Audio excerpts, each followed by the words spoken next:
I've been with the practice for going on 8 years now, and I think we're as busy as we've ever been since I've been with the group.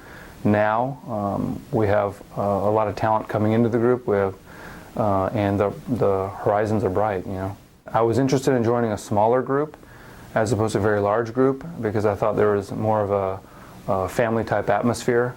We have a little bit more control of our practice and how we manage our day-to-day operations. I take a lot of time in trying to get to know the patients and know their history.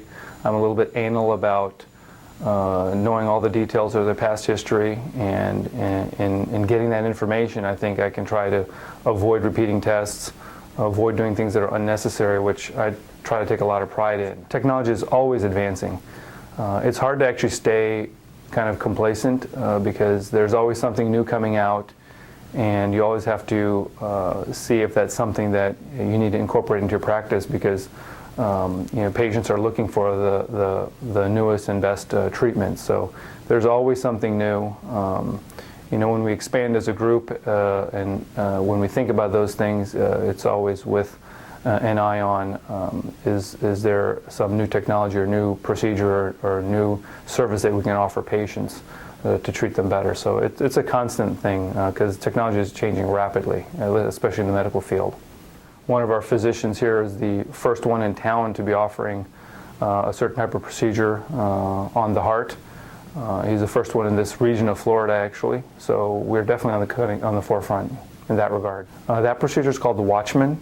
So it's a procedure whereby you can lower your risk for stroke if you have atrial fibrillation and aren't able to take blood thinners or are not a good candidate for blood thinners. So it's a new procedure out. We're the first group in town offering that procedure, and it's something that probably can be applied to a lot of patients. I think we just pride ourselves on doing what's best for the patient. We try not to order every test known to man or do every procedure, you know, in our skill set because that's not always the best for the patient. So I think we try to really focus on what's best for the patient, and we'll go out of our way to achieve that goal. I mean, we're a small practice, so we are able to be very fluid, and if something's needed by a patient or if a primary doctor needs something and something more urgently, we can try to accommodate that because we do operate as a family and there's a lot of teamwork involved, and we're able to do that. It's not a very corporate feel here. It's more of a, you know, a family feel. So.